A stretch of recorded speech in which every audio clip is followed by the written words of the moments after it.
This is the Mariners POSTCAST, your instant game reaction for the Seattle Mariners. Part of the Locked On Podcast Network, your team every day. Well, the boys chose quite a game to have an absolute bullpen blow up, so to speak. So game 5 it is in Seattle. Friday, might be afternoon, might be evening. We're still waiting to see on the timing on that. Depending on the other ALDS game, we'll update you guys, of course, when that happens. But things just didn't go your way today. It was kind of the inverse of yesterday, to be completely honest. And I'm just going to say it right now. I don't blame Dan Wilson at all on this one. I think most of the decisions he made, I'll point one out that I don't think had a huge impact on the game, that I didn't like. But in terms of the bullpen usage, those were the guys that I wanted in those situations. And it just didn't work out. They were not good. Detroit seemed like they were a little bit more urgent in this one. Of course, it is an elimination game for them. Mariners go up 3-0. They get a couple opportunities to really put it away, but it ends up not working out, and it's a 9-3 loss for the Seattle Mariners. I was about to say 8, but forgot they got that last one too. 9-3 loss for the Seattle Mariners in Game 4 of the ALDS. Chris Crawford, initial thoughts on this game? It's just a bummer. It's a bummer that you build a 3-0 lead. It's a bummer that, you know, everything seems to be set up so perfectly for you to just close this out, advance to the ALCS for the first time in 24 years. You know, I saw a lot of people pointing out this has been a pretty good day in franchise history in the past. Today is the 30th anniversary of Edgar's double. It's the 30th anniversary of that massive comeback against the Blue Jays. Well, that doesn't mean a gosh darn thing, because you absolutely pooped the bed today. And it's disappointing. And I totally agree with you, Anders. Today was not about X's and O's. It was Jimmy's and Joe's. And your guys just flat out didn't get the job done. Just didn't get the job done. A lot of blame all around. The offense doesn't score another run after the 4th inning, I believe. And your bullpen just absolutely craters. Just freaking craters. And that's disappointing. The good news is, because you took care of business yesterday, we're not talking about the funeral. This is not the eulogy of the Seattle Mariners. They get one more shot. They've got to beat a really good pitcher for the 4th time this year to do it, but they still get one more shot. So it's not the end all, but it's very disappointing they weren't able to get this done. And it's very disappointing why they weren't able to get this done. Yeah, it's kind of how it conspired, conspired was conspired. Oh, there you go. I didn't even try to do that, I promise. No, it works. So I think one of the only people you can't blame for today, we'll start with Bryce Miller. Oh, he's fantastic. Was awesome. Before we get to the decision to take him out, I just want to point out how good he was. If you were to tell me he would go, what was that, into the 5th inning? Or was it into the 4th inning? No, it was into the 5th inning. Yep. Into the 5th inning, allowing technically that first run is his. But into the 5th inning, starting the 5th inning without allowing a run. Yeah. I think I would have taken that every single day for today, especially given how many guys you had available in the bullpen. And he was awesome. I think he was dealing. And I also think it was the right decision to pull him when they did. So I'm curious. Let's start with your evaluation overall of Bryce Miller, and then the decision to take him out there in the 5th inning. I thought he was terrific, and I think it's actually kind of crap that he gets charged for one of those runs. Yeah. If Randy Rosarena's the left fielder next year, I'm going to have a fit. He has no freaking idea what he's doing out there. None. He's one of the worst left fielders in baseball. The garbage route that he took, and then what pisses me off is how freaking lazy he looks after the garbage route. I can deal with bad routes. I can't deal with laziness. Randy Rosarena was freaking lazy. And I'm close to using a different word than freaking. Sorry, already locked on. Garbage, hot garbage, which is so disappointing because Bryce Miller was so good today. the control and the ability to locate down and up, which is something we just haven't seen from Bryce Miller this year. He was really good, really, really good. And yet I have no issue taking him out in that situation. He gave you 55 pitches. He's been a guy who has really struggled the second and third time through an order this year. So I have no issues whatsoever with pulling him there. Obviously, in hindsight, it looks like a horrible mistake because of just how freaking awful Gabe Speier and Eduard Bazardo were. But the process there was fine. The results sucked, you know what. But the actual process of pulling Speier there, I had no issue with. But it was really encouraging, and I know nobody wants to look at long-term stuff. It was really encouraging to see this version of Miller, because he's an important part of that team. This was the guy who was their best pitcher in the second half of 2024. It was nice to see maybe not that exact version of that guy, but a semblance of that version of that guy. He pitched terrific and deserved a lot better. So then they go to Gabe Speier for, at the time, was Parker Meadows into it was right after Dingle. I have to look up the actual box score for what part of the game that was at. At first, I was thinking, why not go to Bazardo first here and then wait for Speier to get the top of the order with Carpenter and Green? But then I thought about it more, and I was like, well, you probably want Speier for both of those pockets. You need him in the biggest moment. He's the guy I probably trusted the most in that spot. And I was fine with, again, putting him back out there for, what was that, the sixth inning? Sixth inning. The sixth, yeah. So do you have any qualms with the decision both to lift, put it in this order, lift Miller, nope, go to Speier, nope, and keep Speier for the top of the sixth inning? Yes. So this is where I slightly disagree. Here's the thing. I would have gone to Bazardo there. Bazardo was so freaking garbage that I can't say, oh boy, I sure wish he was pitching. He was awful. Like, awful today. Both of them were. Like, they just didn't have their command whatsoever. I mean, those balls were absolutely pissed on. Yeah. It wasn't like it was dink and dunk stuff. They would absolutely shellacked those guys. And the big concern is, there's been a lot of study about this. These guys have seen Gabe Speier now for 4 games. These guys have seen I always want to call him Yormon. These guys have seen Bazardo for 4 games now. You're still going to have to rely on these guys in game 5. Have to. But they clearly had a pretty good idea what they were doing at the plate there. I probably wouldn't have let Speier keep going just because of how freaking terrible he looked, though, in that. And, I do happen to remember that Riley Green has homered off of Gabe Speier this year. That the only home run he had today off of a left-hander coming into today was off of Gabe Speier. So sees the baseball pretty decent against him. That's my only issue with what Dan. Well, I have one other freaking issue. We'll talk about it in a second. Yes. I'm sure it's the same freaking thing. It's the same thing. Luke Riley sucks. I have no issue with anything else. And ultimately, it doesn't matter. It doesn't matter because the guy I would have brought in was hot, flaming, wet garbage today. How can you be flaming and wet? Oh, it's possible if you suck ass like Eduard Bazardo did today. Holy crap. He had nothing today. He's so lucky that there was an awful base running move to just get him out of that inning for a little bit. Just absolute hot, flaming, smelly garbage. It was just awful. It was awful. And it's disappointing because we have sung the praises of him all year, and deservedly so. He was so good in these first 3 games and so terrible at baseball in this game 4. Just terrible. It sucks. Yeah, so the only other question I have, I think we're basically on the same page here. I don't think there was much better than, like, maybe you don't put Speier out there for the 6th. I still would have wanted a lefty for Carpenter and Green, but but Carpenter's done. He gets Carpenter on a Carpenter hits the hit stick to get Josh Naylor at first base. And by the way, if the one guy you don't want to hit the hit stick on against is probably Josh Naylor at first base, you're not going to win that one, buddy.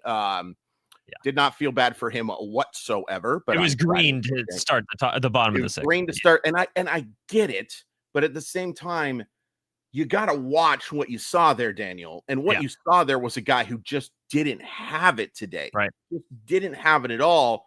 And now you have burnt pitches for Speier coming into a game 5, which is going to be just so freaking pivotal. That's the only reason I would have gone with a fresh reliever there. But I get it. I can't say it's like the worst decision in the world, and it doesn't matter because both guys sucked. And it doesn't matter. I just look at it like if you had put Bazardo in to face Green and the same thing happens, which we saw what Bazardo looked like, the same thing probably would have happened. Then we're saying the same thing. Like, why are you putting in a righty to face Riley Green, who is so much better versus righty? So, like, I think both. You're damned if you do, damned if you don't situation. So hard to blame Dan Wilson. This is just the guys executing today. Out of the bullpen, they just weren't good. And two guys that you have been able to rely upon all year long. So I mean, it's tough to say that's just baseball, but sometimes that's what happens. And I think you made a really good point. This is like the third time I think they've seen both Speier and Bazardo in the series. And guys, this is what happens when you have a longer series. You face guys more often. You start to time up their pitches. You could see what their sequencing looks like a little bit. So that's just something that's why having just good dudes instead of guys that maybe fool guys a little bit, not with the stuff as much. And that's kind of what I feel like with Gabe Speier. It ends up being the case. That's what happens in a little bit longer of a series. Last question before we move to the second half of the show. Any thoughts? I saw some people, and I was trying to think of a good way to explain this, but I want you to kind of help me out here. Sure. With just one more game in the series and a possible only one more game left in the season, is there any thought to use like a George Kirby out of the bullpen or a Luis Castillo out of the bullpen in those situations? Any thought? Not with, if you're starting a clean inning, sure, I would absolutely think about going there. Not with runners on. It's so hard. There's a mentality there. And you're going to need both of those guys. I think both Castillo and Kirby are going to have to be guys who pitch multiple innings for you in game 5. You have to think about it. I know you want to manage to win this game, and also managing to win this game, putting George Kirby in a high leverage situation. Okay, let me stop you right there. Anyone asking for Emerson Hancock? No, God, no. You're not going to Emerson Hancock in that situation. You're not going to Carlos Vargas in that situation. Nah, you went with your best, and your best got beat. It sucks. It sucks. But that was absolutely the right decision. It just didn't work out today.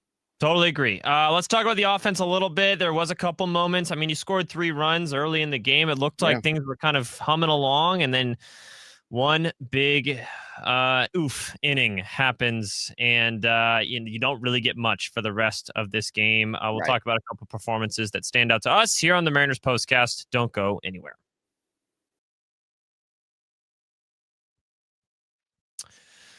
What do you get when you have a bald eagle standing on top of a silverback gorilla riding a T-Rex? Man, that's a strong T-Rex if that's the case. Confidence, pure confidence. If you're looking for something beyond the usual pill, it's time to meet Rougiet Go Long.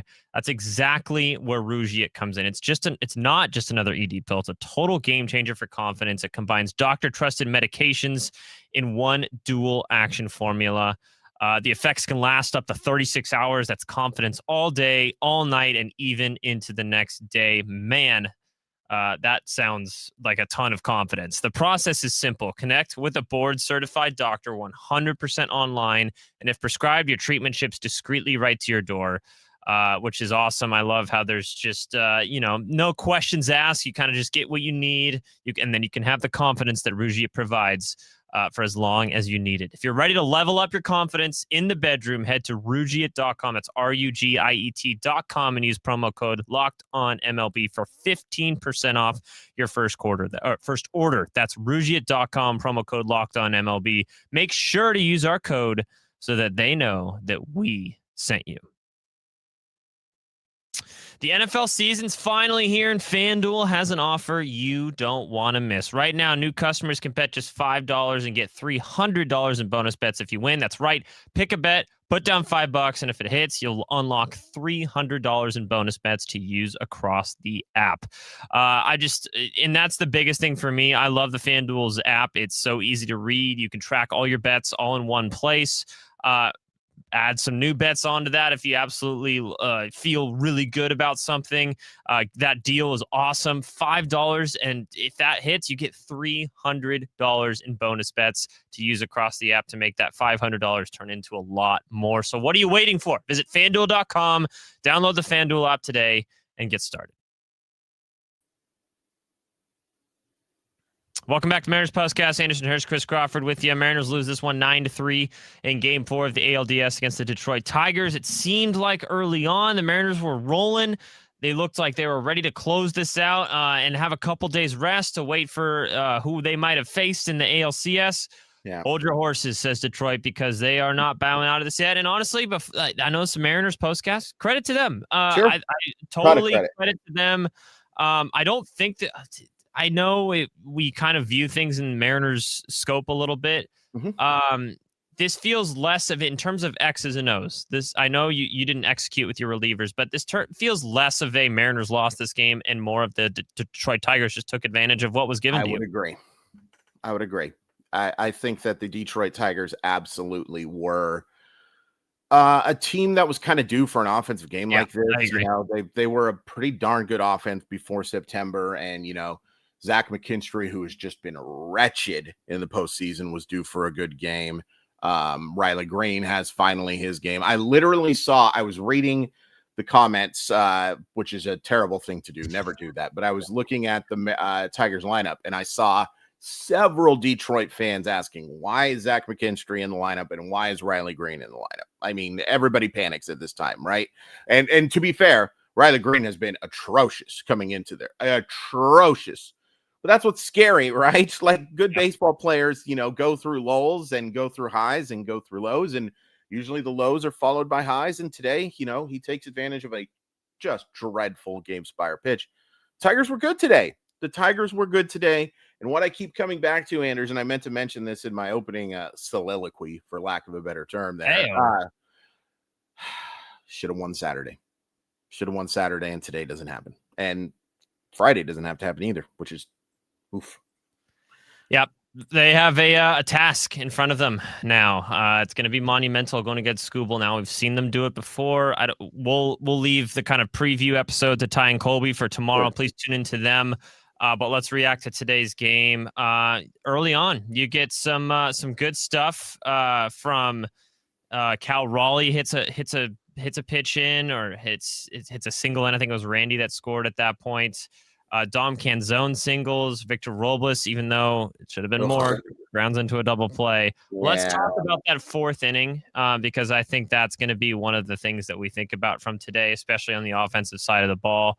Tyler Holton comes in to replace Casey Mize, which I'm like, why are they taking out Casey Mize? He's looked pretty dang good at this point, even though the Mariners at that point were up 1-0. I was very surprised to see them kind of go to that point. Josh Naylor singles, Eugenio Suarez singles. Then you bring in, I'm looking at no, that's the right one. Yes. Yep. Eugenio Suarez singles. You bring in Mitch Garver for Dom Canzone. We'll talk about that decision here in a quick second.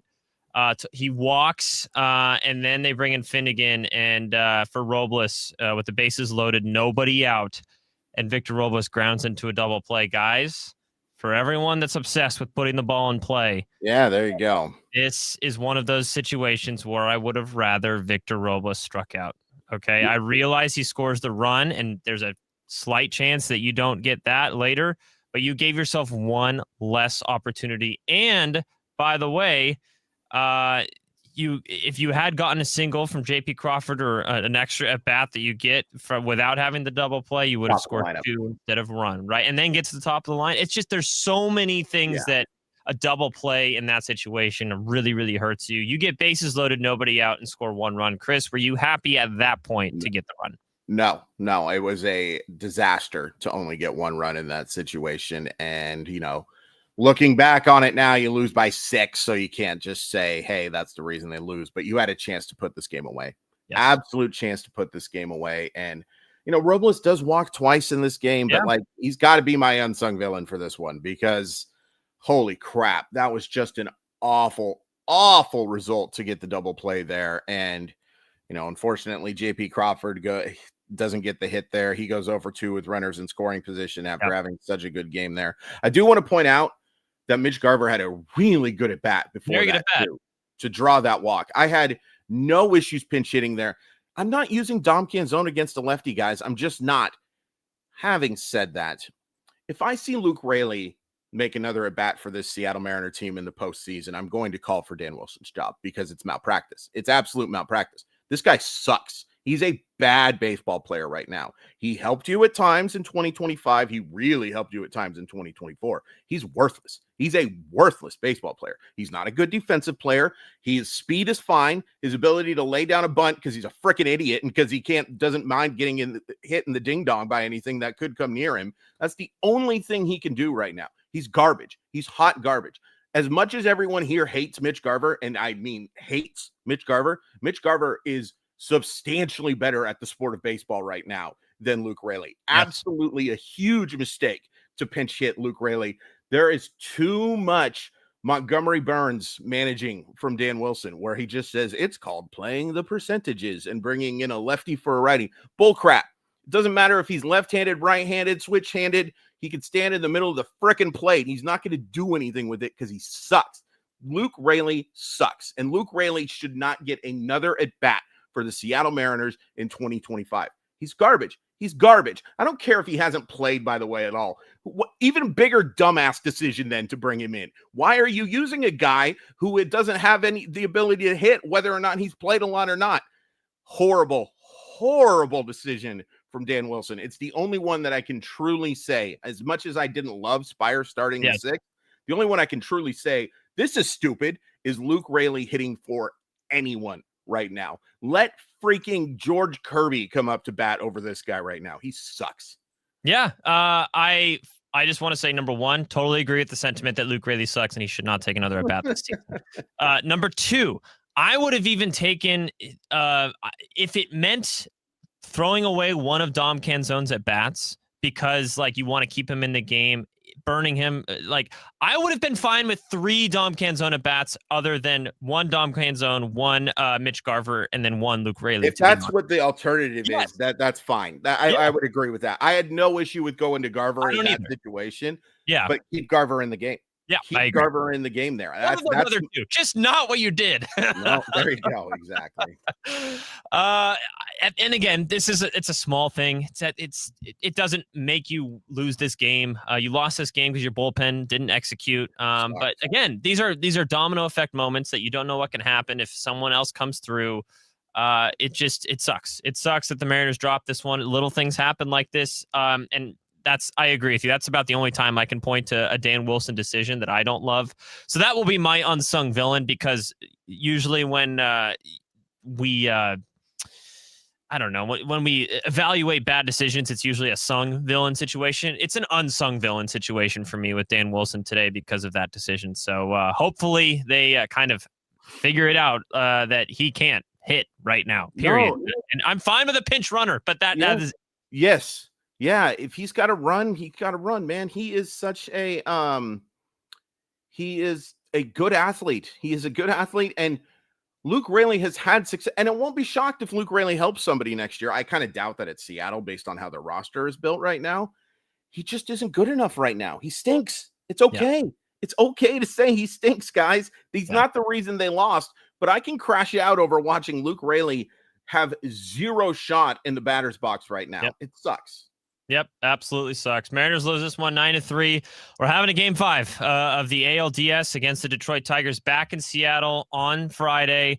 Tarik Skubal versus, I don't even think the Mariners have announced who they're throwing out there. They could throw Castillo out there if they really wanted to. They could also do George Kirby. I think it's going to be fascinating to see who they decide to start because you could make an argument for either one. Both of them pitched well. I know George ends up giving up the 2-run homer, but he was fantastic outside of that, and more of an issue for Wilson not lifting Kirby in that situation, right? What I would probably do, and this is Ty Colby territory, I understand. I would probably go to Castillo for 3, and then I would go to Kirby for 3, and then rely on the high leverage guys. That's what I would probably do. And that's what you did today. Yeah. It's just really quick, Chris Crawford, because I know we're already short on time, and I want to make sure I get your thoughts on this. Why isn't that double challengeable down the line? Oh, because the ball makes contact before it lands. So there is if it would have just been a line drive that goes over into that section, then it's a challengeable play. if it makes contact before. Oh, and the honest reason why is because MLB is a stupid organization, and that they just and the MLBPA is one of the most powerful unions in sports, for better or worse. Yeah. Was it a fair ball? No, it was clearly a foul ball. Clearly a foul ball. But it's not because it bounced outside. Because it bounced in the infield. It has where it goes over third base, correct? Yes, correct. So, and if they would have been able to challenge it and look at it, that ball was foul. It was clearly a foul ball. But because it's not challengeable because of where it landed in the first, or where it started its end trajectory, it sounds like NASA when I'm talking about. Yeah, no, I know. I know what you mean.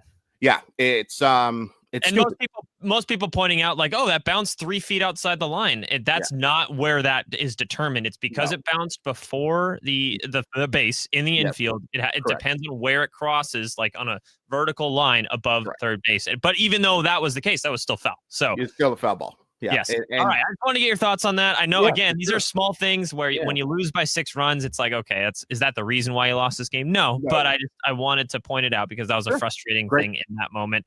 Great call. Mariners lose 9-3. Look out for an episode of Locked On Mariners with Ty and Colby tomorrow.